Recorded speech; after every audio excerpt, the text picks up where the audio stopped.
अस्सलाम वालेकुम बिस्मिल्लाहिर्रहमानिर्रहीम अल्लाहुम्मा सल्ली अला मुहम्मद व अला आलि मुहम्मद। जी व्यूअर्स, अस्सलाम वालेकुम। मैं हूं आपका होस्ट फहद और मैं हाज़िर हूं अपने तीसरे प्रोग्राम के साथ awareness with Fahad.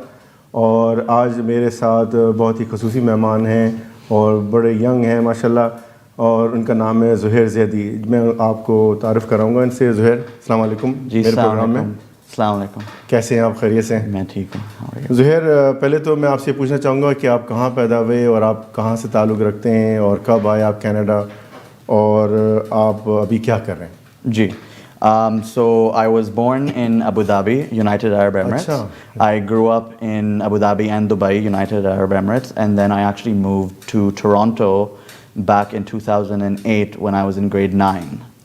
Oh, okay. And so you were born there in Abu Dhabi? I was born Okay, in Abu Dhabi, Gigi. And then after moving here, I did my high school education in Toronto. After that, I moved to Kingston to do my undergraduate at Queen's University in Nice. political studies.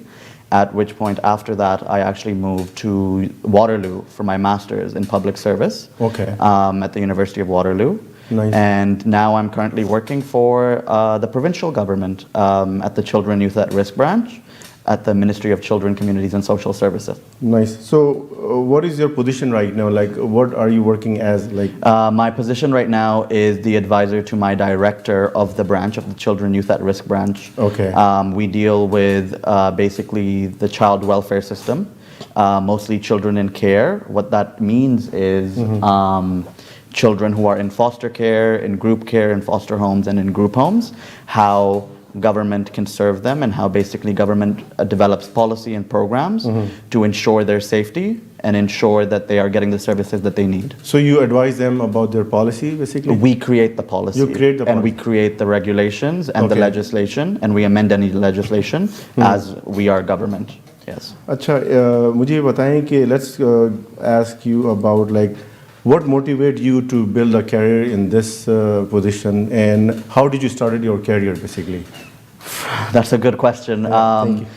Frankly speaking, it was about, I think it was in grade 10 or 11, there was a federal election happening in Canada. It was a 2011 federal election. At which point, I guess after that, the Conservatives actually gained a majority, the Harper government. Okay.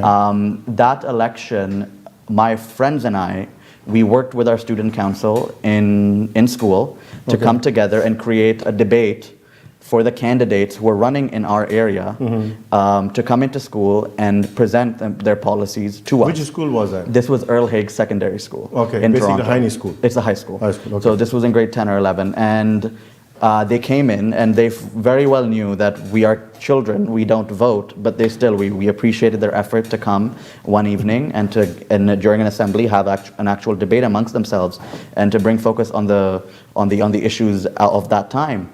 And then that really triggered, I guess, my interest in politics.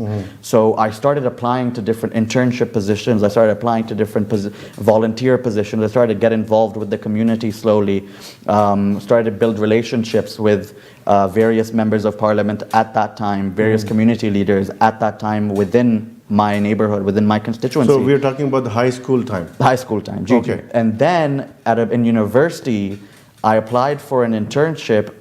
This was before Trudeau, the current Prime Minister Trudeau was Prime Minister, and I got offered an internship position to intern for Justin Trudeau before he was Prime Minister.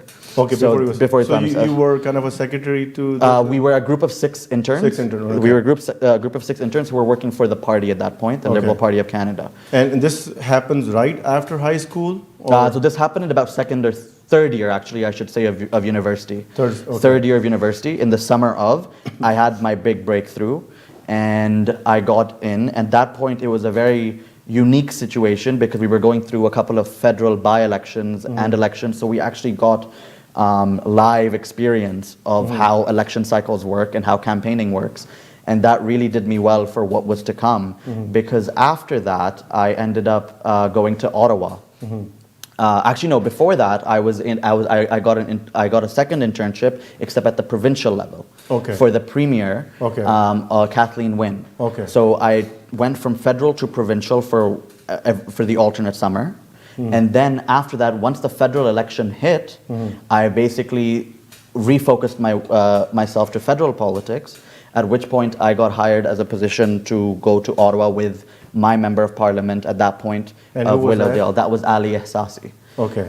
So he took me with him to Ottawa, and I was his legislative assistant, at which point we dealt with much work to do with his work on committee. He was on the immigration committee. So a lot of questions, a lot of prep work, a lot of question period preparations, general speeches, a lot of scrutinizing of regulations, preparing him and actually critically thinking over legislation and how we can better improve during such an opportunistic time where refugees are coming in. 30,000 refugees were coming into Canada at that time. So the immigration committee was actually quite useful and quite valuable. So you were part of building the immigration policies? We were basically part of the discussion in better improving it. Okay, improving it as part of that committee. And then once I left Ottawa, I moved back to the province, except not in a political sphere, I would say, but more so in a public service side, which is where I find myself now for the past 3-4 years. And I moved to the child welfare side.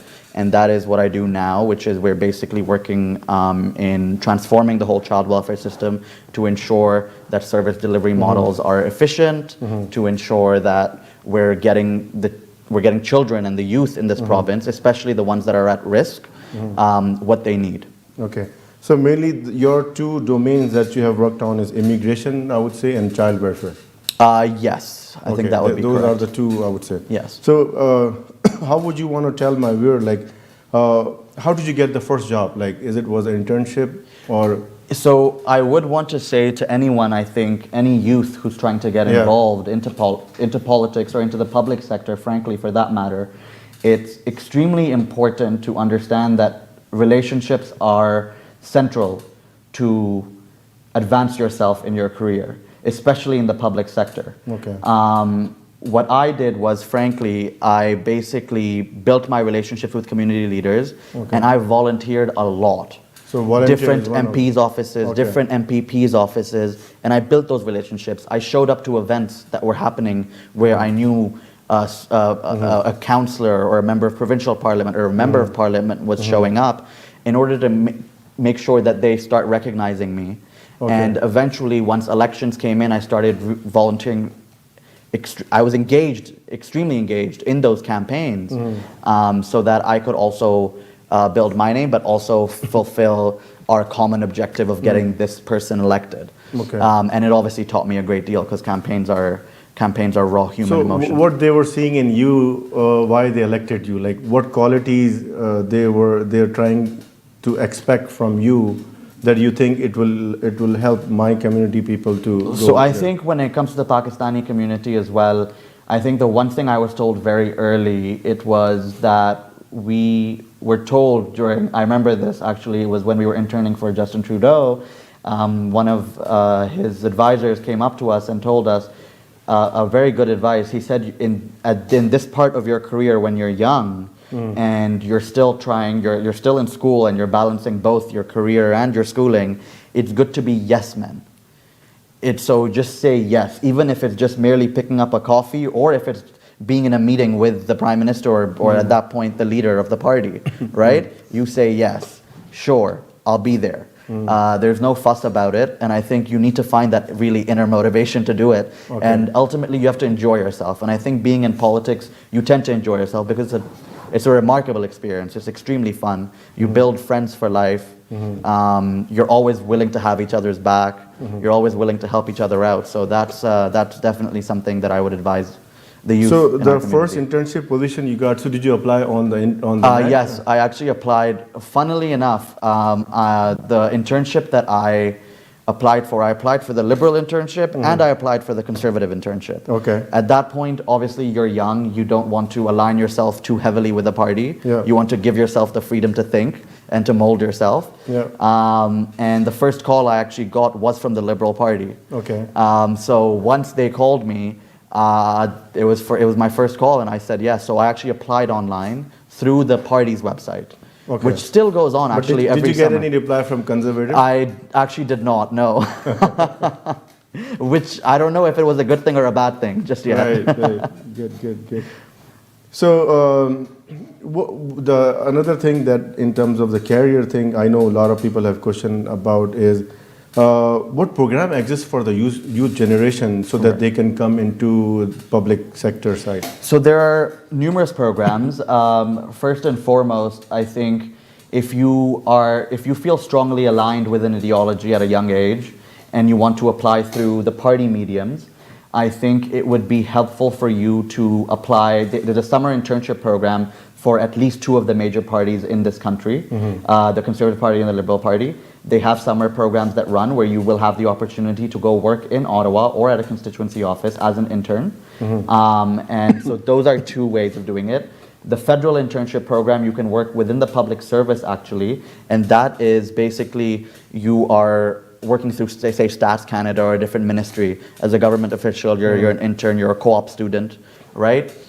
Provincially, you have the Ontario Internship Program. Okay. And in the Ontario Internship Program, similarly, children can apply online through the Ontario Internship Program, and they can actually go in to the public service, and they can co-op, intern, shadow senior public servants. Okay. And I would also advise, if you are in school or if you are in university, I would strongly advise that you go to your networking sessions, go to your employment fairs, look through your own specific programs, the resources that are there for you to actually go through to the public service or into politics for that matter. Okay. I know, for example, University of Toronto, Monk School, they have a program which basically is a seamless transition for students who want to get into the public service. They can go from Monk, get a co-op position, or a position, for that matter, a permanent or a contract position within the government. The same thing can be said about University of Waterloo, which is renowned for its co-op program. It's extremely competitive, but you will get a position within government. So is it something like they have to apply online and then they get a reply or So something? for the first two, if you're applying through the party or if you're applying through an internship program, yes, you will have to apply online through their websites. So this is for public sector? This is for politics and public sector. Or both? Okay, Both. they have a program for both? Both. Oh. The Ontario Internship Program is public service. If you do it through a party, obviously it's political. Okay. Right? If you do it through university, it's obviously public sector because their universities are non-partisan. Okay. That being said, your question was that My thing is like, okay, suppose if someone else want to apply, right? How he would know the position has arrived on the website? so as an intern, it's not about Like is there an email alert that you need to get it registered? Like how would I know that I can apply in a timely fashion? so usually when you're in school, if you're in university, you would know because of your employment fairs, because of what you're hearing around university about March-ish, February, March, Okay. internship Yeah, that's the thing. applications are open. At that point, you have to apply in February or March. There's no notification that you'll receive. It's about you taking initiative, going on those websites.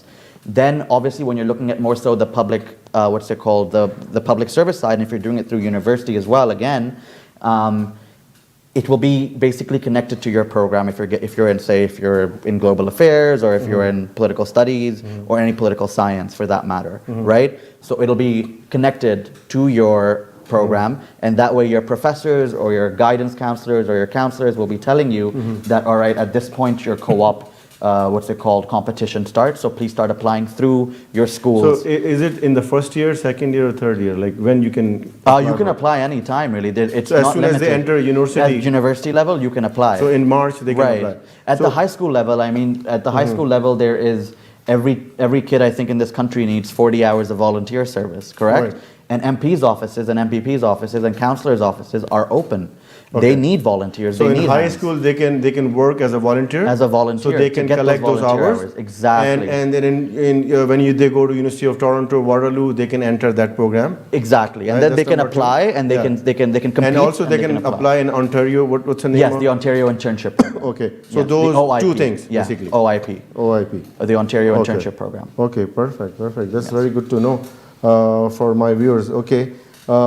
So if anybody wants to be an MP or MPP, I'm just asking. Yeah, I know it's a hypothetically. silly question, but I want to ask: is what is the easiest step to go? I actually don't think there's an easy step when it comes to running for any position, for that matter, Okay. in this country. I think everywhere it's a great deal of sacrifice, frankly, and it's you have to go through the party. You have to basically show your intention. Okay. To basically put your name in. Okay. Then there's going to be a nomination. If you run for the Liberals, it'll be, say, me, you, someone else who wants to become MP or MPP for a certain area, right? We all are running, basically knocking on doors, canvassing, meeting our voters, putting our name out there, making sure they come out to the nomination, so they nominate one of us to be the candidate, right? Once we're the candidate, we run then, we represent the party, and then we run for that party. So I don't think there's any easy way per se. I don't think there's a career path. We have doctors, we have lawyers, we have engineers, we have many MPs from different backgrounds, frankly speaking. So it's really, I think the world is its oyster when it comes to that. Now I'm going to move toward a little bit of like your political opinions and. Sure. What do you like, based on your experience working in Canadian public services? What do you think they think of Pakistan? Because I know there were issues in terms of security clearances and all those things.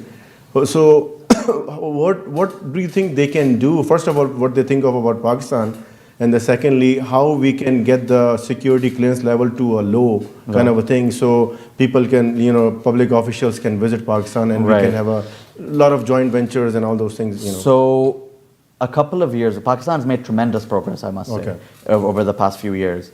And a couple of years ago, the Commonwealth Parliamentary Association of Canada actually took a delegation consisting of MPs, MPPs, and senators and other government officials to Pakistan. They took them for 3 reasons. They took them, number 1, to engage in conversation with Canadian parliamentarians. Number 2, to enhance trade in Karachi. And number 3, to enhance the cultural landscape in Lahore. Because as Canadians think that Karachi is the trade hub, Lahore is the cultural hub, and obviously Islamabad being the political hub, right? So they did all 3. They acknowledged that terrorism and extremism, there's a reduction of it. They acknowledged that, and they were extremely appreciative of the fact that there was a smooth democratic transition in the previous election. That being said, they did note that Pakistan has a rapidly growing population. And as a result, its infrastructure is not being able to keep up with the amount of people in the country. So what you're seeing now is you're seeing water shortages. You're seeing other challenges that basically, in terms of just the general infrastructure, is not being able to keep up with the rural or the urban communities. So that is the Canadian perspective. And obviously then there are the historic perspectives that Canada and the West have, of security, of like the laws that exist in Pakistan when it comes to, say, blasphemy, when it comes to persecution because based on religion, all those things, they still have that perception. But I think generally speaking, the trip in 2018 that the delegation took was a great step forward, and it was a step in the right direction, because it ultimately showed Canadians, or showed the delegation in Canada, what an opportunity Pakistan is. And I think they noted that as well, because they said that they appreciated Pakistan being an opportunity in the tech industry as well as the energy sector. So they noted that there was a commonality there in terms of maybe some economic exchange right there. But I think with Imran Khan, who is extremely polarizing, but at the same time, I think he's grown on many people, and I think he's very much for progress in that sense. And it's really, I think he's a huge asset to Pakistan. And I think in terms of Trudeau and Imran Khan, they do speak as frequently as they possibly can. It's public in terms of the conversations that they have and the transcript they have. So I think if COVID wasn't happening right now, there would definitely be a trip of Imran Khan coming here or Justin Trudeau going there. So you think the outcome of the trip was positive, and you think there's some sort of changes or shift came in because of this? 100%. I actually do, because I think that this trip wouldn't have existed a few years ago. I think this trip, frankly, it happened because of the current climate and the progress that Pakistan has made. So what do you think, like, what Pakistani community can do over here to bring more positive image of Pakistan over here so they can, because I know a lot of people, my community people interact with the local politician, right? Right. So what things they have to do to bring more positive image of Pakistan? So I think when it comes to Pakistan's image in Canada, I think first and foremost, we are a community, the Pakistani community, we are a community that's at its infancy, frankly. We haven't really grown yet that much, but we've made tremendous strides in terms of just progressing as a community. We have many different lawyers, consultants, people in the tech industry, Right. the people in startups. I think ultimately when it comes to Pakistan, the Pakistani community, it's a difficult question because we need an organization in place that really creates a framework and represents the diverse interests of Pakistanis within Canada, because we are diverse within ourselves. So I think that needs to be represented in Canada. And so in order to really, I wouldn't say better our image, but to just keep going, frankly, because I think we're doing a great job. We're doing a good job. I think it is more so now to actually put our brains together and to consolidate our effort within one umbrella association so that that association can actually go to, different members of parliaments, different MPPs, different decision makers. And actually we can slowly start to build relationships with them, and we can slowly start to build our influence and inform their decision making, and we can build our reputation that way. Okay, so these things, what you are suggesting, will also help to reduce the risk level of Pakistan too. Very much. Well, the risk level, I think, in Pakistan, I wouldn't say that's a domestic issue in Pakistan. I think that's. So do you have any suggestion for that, for Imran Khan? I don't think I have I think they're very much on the right track. Okay. I think obviously there are differences that exist. There will always be differences that exist, but I think we are way better than where we were 10 years ago. You think that there will be a next step soon? As I said earlier, I think that if it wasn't for COVID, I think Imran Khan would either be here or Justin Trudeau would be there. After all, Prince William and I think his wife went there, recently. So there's no stopping Justin Trudeau going. Good. There's another thing that I want to ask, which is kind of not related, but it's kind of happening in our community. You probably got to know about Awaz Chaudhry, Yes. right? What happened to him? I think I saw there are other few cases like that too. Yes. So if I ask you, since you have been into so many departments, right? So if you want to bring a reform, first of all, what things need to be done so these kinds of incidents never happen again? Right. And what kind of a reform we can make, and what is the process for it? Like if I want to bring a reform in police, right? So how would I channelize this, right? How would I get it done? So the Awaz Chaudhry situation was extremely unfortunate, and I think that in terms of tolerance, there is none for it. So in my opinion, Toronto, for example, has taken Toronto as a municipality has taken the action to overhaul its response to crises and address anti-black racism and address anti-racism in general. What they're doing now is they are implementing the policy that basically all cops and police officers should have body cameras on their vest. On their vest. The other thing what they're trying to do is, because this is a question of mental health, right? Okay. 10 years ago, mental health wasn't at the forefront, but now it very much is. It's being discussed people to people, and it's not being hidden anymore. And I think the government needs to catch up, and it needs to reflect that public opinion.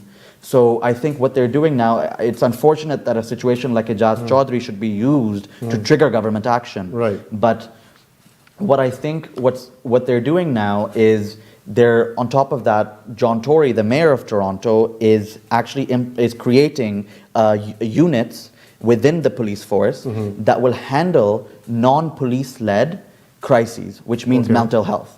So they will do it by phones or crises that do not require weapons or violence.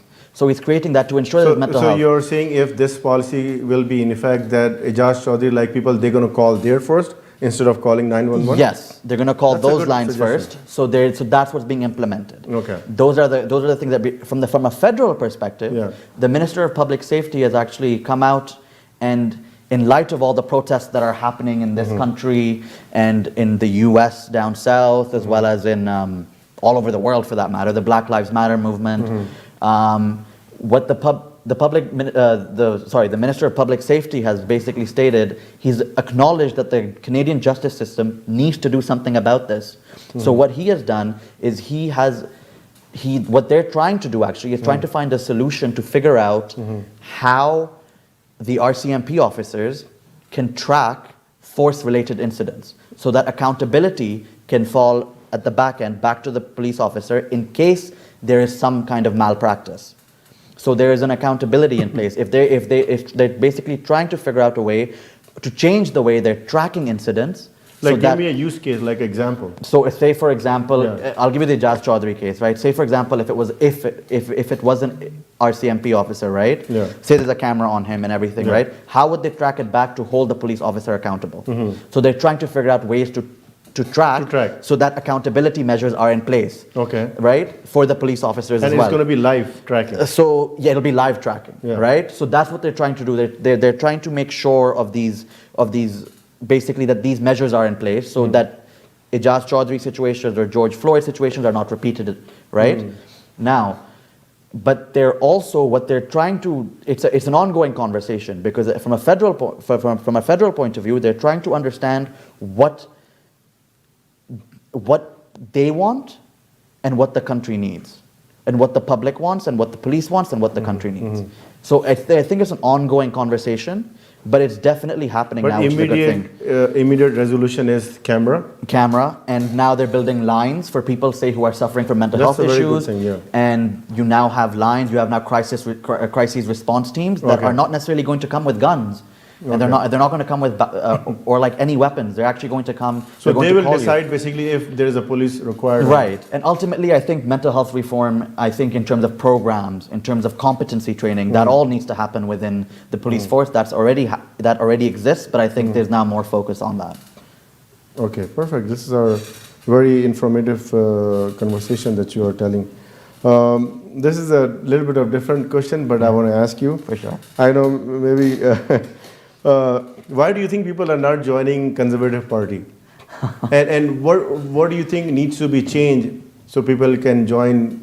Like, where do you see the gap? Like from individual who has worked in different public services and who has been to like so many liberal, offices. Right. Where do you see like why people are not joining? So we're talking about Pakistan specific. Yeah, right? Pakistani community. For the Pakistani community. Or Muslim community. Or let's take this. Let's Muslim community, for example. So it's funny because the irony of the Conservative Party and the Pakistani or Muslim community is that as Muslims, as Pakistanis, socially, we tend to align more with the conservatives' way of thought than we do with the liberals, right? That's the irony. But we tend not to join the liberals. Not to join the conservatives because of, say, certain immigration policy or certain stigmas. I think the Conservative Party right now, with their new leadership, with Mr. O'Toole, who came in about 2 weeks ago, there's an opportunity there. They're not the Conservative Party of yesterday or of 10 years ago or of 15 or 20 years ago. They are known as the Progressive Conservative Party of Canada. They really need to embrace their progressive ideals. And in my opinion, I think they're going towards progress.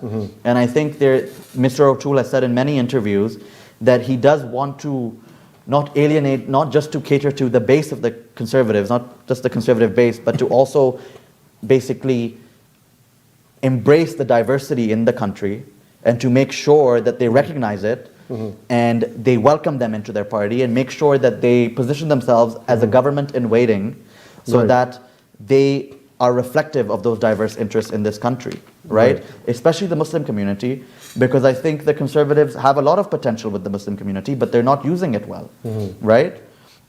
The same thing goes with the Pakistani community. The Conservatives have a lot of potential with the Pakistani community from a social aspect, right? But there's certain policies like immigration policies and other policies that they need to be a little bit more lenient on. So if you think that they will change, they will make some modification to those? Well, I think Canada is reaching a point where I think when it comes to immigration policy, we need to, because we are an aging population. And unfortunately, our economy, because we're an aging population, it cannot sustain itself in that way. So as a result, we need people to come into this country to contribute to this economy. We need ourselves to contribute to this economy as well, right?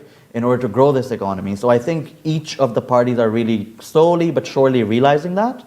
And I think immigration policies are generally very lenient from the global perspective in Canada. But So I think you're saying only immigration policy as a roadblock, so that I think people generally it's immigration. Obviously, socially speaking, they have their opinions. The conservatives go on a range of being socially conservative to extremely progressive. Just like the liberals, there could be extremely left-wing liberals, but they're also right-wing, moderate liberals, right? Right. So I think each party is like that. So I think from a social aspect, from a Muslim standpoint, from a Pakistani standpoint, I think we are far more in tune to be more socially conservative than being more liberal, right? But in this country, I think we've aligned ourselves more with liberals because of the immigration narrative and what the country has really done in terms of under a liberal government, in terms of bringing people in, providing the services, providing the jobs. And I think the conservatives are not far behind, especially with new leadership. And I think it may help them, but they have to use it well. I don't think they can go back to how they used to be, because that won't bode well. I don't think they'll be successful in that case. And what do you think about the liberal, themselves? Like, what do you think? What are their strengths? I think the liberal strength is that they were the first party to come out and actually embrace diversity. They were the ones to acknowledge diversity, not only of Canada, but they were the ones to acknowledge diversity within communities, within the Muslim communities, within the Pakistani communities. They were the ones that came out and actually embraced all that, and they are aware, they're culturally aware of people's beliefs and people's actions. So I think that is And what about the weaknesses? I think their weaknesses are such. I mean, people can go on about scandal after scandals. They say liberal scandals, liberal scandals, liberal scandals. But ultimately, I think that Trudeau has handled the COVID crisis very well. He's listened to the doctors and to the healthcare practitioners as well. And in my opinion, I think their weaknesses right now we'll see, because I think there are certain flaws. There may be an election coming up, we don't know, right? They're a minority government, and that's reflective of what the country thinks. And in my opinion, their weaknesses, I think they really need to focus on rural communities. They need to focus on the West in Alberta. They need to focus on the jobs in Alberta. They need to focus on the jobs in Saskatchewan. They cannot alienate that, because I think in their first term, they were more so focusing on the cities and providing services, but I think now there needs to be more of a focus on the rural communities and providing jobs in places like Alberta and rural Alberta. Sure. In terms of economy, Canadian economy, are you satisfied the way we are going on right now? Well, I mean, it's COVID, so I think each of us has a different opinion depending on what situation we're in. So I think again, COVID was handled very well with the release of CERB, the Canadian benefit, the emergency response benefit. It really helped certain people who lost their jobs temporarily or even permanently. So I think generally the economy, I think, has been able to withstand that, but we also will have to pay for that benefit eventually with maybe our taxes going up, or who knows, right? So I think generally speaking, I can't really speak on that right now. I'm happy with the way we've handled it given this exceptional situation of COVID, but beyond this, I'm not sure. Let's see. So you think this second wave will come, and I'm thinking about, like, if second wave will come, how government is going to handle, like the crisis they have handled till now. It's good, right? I would say. But what about the future? Like, if a second wave come, how they? So I think if the second wave comes, I think workplaces are better equipped now to handle the second wave. I don't think there'll be as much layoffs as a result, because they're now well equipped. They've transitioned to a more, say, working from home, or say the service industry has put in the COVID parameters of 6 meters apart and all the sanitary measures. So I think there'll be less layoffs if there was a second wave, or even if there were little waves that come. So in my opinion, the layoffs won't be as big as they were, I guess, in the first wave, in that sense. So to expand the conversation because of the COVID, where do you think the public sector is evolving? Like, are they fulfilling the needs of the people, and where do you see in the next 5 to 10 years? Right. So I think that generally we have a relatively new government with Doug Ford, who's all our boss now in the public sector, and the Conservative government. They've come in with a new approach. They are really focused on making government efficient in allowing for services to be delivered on time and to meet the needs of the people we serve. whether it be youth from my perspective or whether it be the elderly from the Ministry of Long-Term Care's perspective, ranging from that. So I think that generally speaking, in the next 5 to 10 years, you're going to see government shrink as we make it more efficient. But there will be more efficiency. We're moving towards digitization because of COVID, right? Everything is now electronic. There's no need for me to now go in to renew my health card or license. I can do that online. That's just a simple example, right? So there's many things that are being done that can actually promote that efficiency and get that effective work that we're doing, that we're working hard on, and making sure that our frontline workers who are working doubly hard, they get those services and they receive everything that we basically create in consultation with them. Okay. So you think government is spending a lot more on the digital transformation? And I wouldn't say spending a lot more. I think from a government standpoint, digital government is relatively new. I think people are still coming to terms with what digital government is. Right now we have introduced it. I think it's not only, I don't think it's more than a decade old, more than 5 years old for that matter.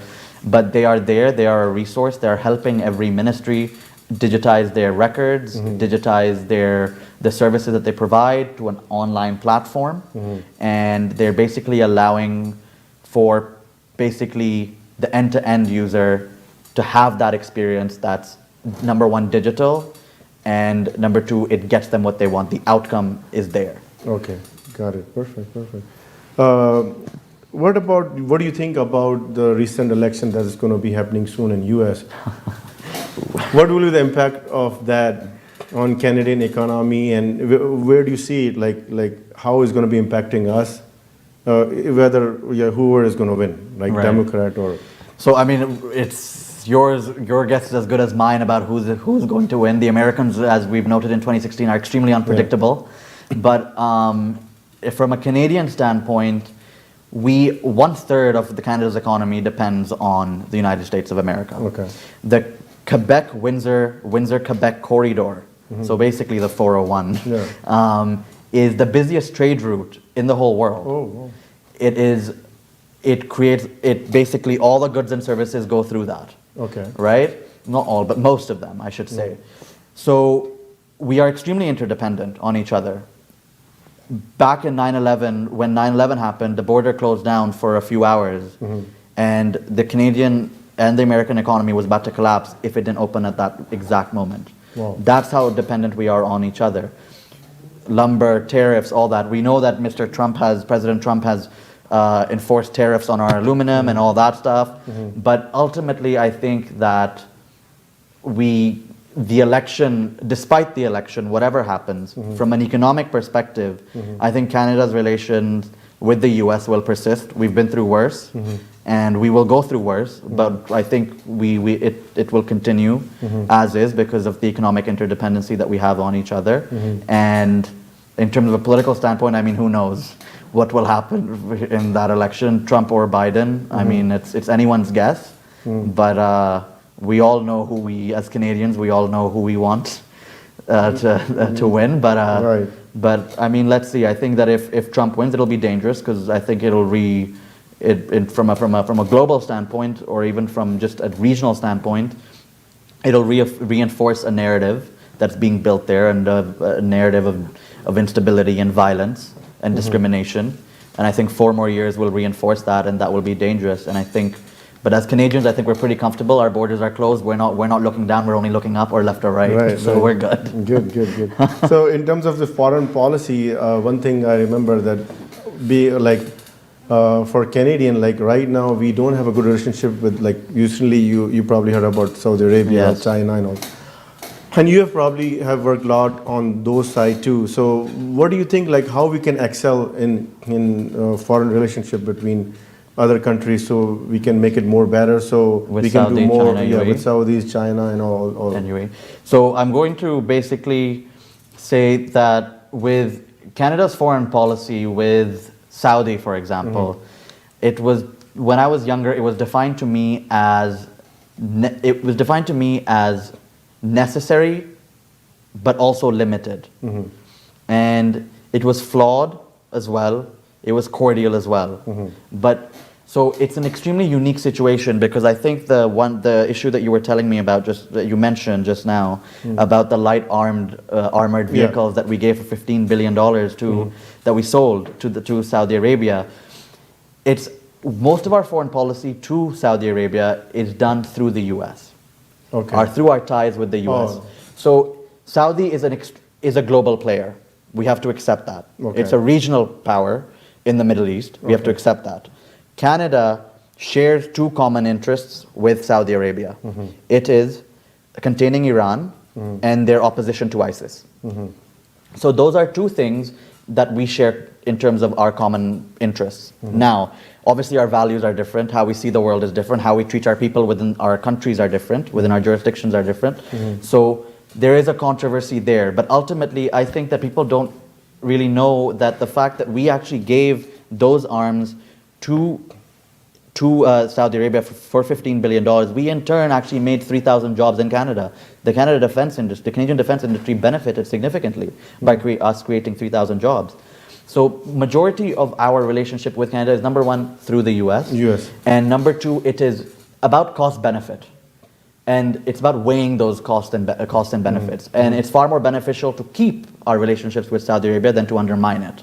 Because it will keep the global economic stability. What about China? China's unique. So China, I think recent times, there's Canadian and Chinese relations have actually become very, very, very unstable in recent times. So I think generally speaking, we're in a unique position with the Huawei situation, with the situation in Hong Kong. We've now declared that the judicial system in Hong Kong is untrustworthy, given how people are treated there.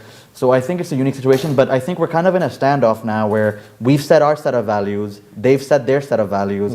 We're kind of we're basically in a stalemate, but in order to move forward, we need to find a way to move forward operationally, right? So, but again, from an economic standpoint, nothing's changed, because ultimately when it comes to Saudi, when it comes to places like China, it all dumps down to basically the economy and what our trades of goods and services are. And we depend heavily on them, they depend on us too. And ultimately, obviously, both Saudi and China have extremely poor human rights records with what's happening. So we can, as a Western nation, we can just constantly reaffirm our stance and criticize them by remind ourselves of our own integrity, that where we stand, we are still constantly criticizing them for what they're doing to their own people. But ultimately, from an economic standpoint, I think the relationship continues. Okay. So it's I think it's again a cost-benefit situation. I think the benefits outweigh the costs, for at least from a Canadian perspective. I know our program is going towards the end, so just quick question, if you can give us a quick answer. What do you think in terms of top 5 challenges children and youth are facing nowadays? I think children and youth are facing, number one, employment. Okay. Employment is really big, transitioning towards employment through schooling. Okay. Number two, I think I would say schooling right now, because of COVID. People have restarted school. Some are doing it online, some are not doing it online. Right. They're not meeting that social aspect. Number three, it would be, I think, generally speaking, I think it would go back to employment really for me. I think generally it would be employment and schooling for children and youth. So what government is doing to improve that, like for in the future for employment? Like for employment, so I mean, like they are building, well, I wouldn't say they're building programs, but they are expanding their, like, say, internship programs, right? When I started, there was only 6, right? 6 of us. Now there's over 50, and I think there's over 100 in Ottawa every summer, right? 1 for each member of parliament, sometimes 2, and a few in the Prime Minister's office, right? So I think they are generally expanding. Secondly, there's obviously CERB in place. There's a Canadian, what's it called, emergency response benefit. There's different measures in place, different programs that can actually help, youth get employment, either through government or through their universities. And I think they're working in tandem with the government. Secondly, there's assistance programs for loans to ensure that their education is completed on time. And they don't face any financial hardships while they're doing their education. So I think all these things are really helping them. But I think generally speaking, I wouldn't consider them I wouldn't say there are 5 issues. I think there's 2 issues and there's a bunch of branching Coming issues. out of that. Yeah, coming out of those when it comes to employment, because ultimately it's about getting yourself out there. Okay, perfect. So we have, I think our program is going toward the end. So in the end, Right. you want to give a message to Pakistani community, like how we can better resolve our issues and challenges that we are facing, and what do you think? What should be our top priorities in the next 5 years? Right. So I think as I mentioned earlier, I think we're on track to really, in terms of as a Pakistani Muslim community, to be one of progress. But I think generally speaking, when I look at the Pakistani community and I compare it to, say, the Persian community, the Chinese community, the Korean community, I look at Pakistan as one of its younger brothers who are slowly growing up. These communities have been around for years and for decades, and they've really built themselves up. They've created this umbrella organization, which I think every country can actually go towards, and which every constituency can actually go towards, and actually be like, I need to contact this person for this. Where do I go to? Oh, I'll go to the Korean Association, or I'll go to the Iranian Congress, or I'll go to the Chinese community. So there's always these umbrella organizations. I think for us, we have so much diverse skills that we can all pool together, create one organization that serves the diverse interests of the community in return, and in turn we can actually lobby these governments, build relationships, show up to the MP's offices, schedule meetings to introduce ourselves as an organization, as a community leader, as a community as well in general, as an organization, so that we can take those steps to consolidate our efforts and then slowly build up from there. Now, I would really hope that one day, say if there was a Canadian-Pakistan Association, say if there was a CPA like that, right? I would one day be very happy that if I'm in an election, or if someone's in an election, I would love for them to actually be like, I just got endorsed by the Canadian-Pakistan Association, or there'd be candidates fighting for that endorsement, right? In order to get there, we need to pool in basically, and we need to put in that effort, and so it takes a lot of self-initiative. So I think that would be my biggest advice to the Pakistani community at the moment. And I know there's 1 minute left, so what do you want to be in the future? Are you going to go and run for election or something?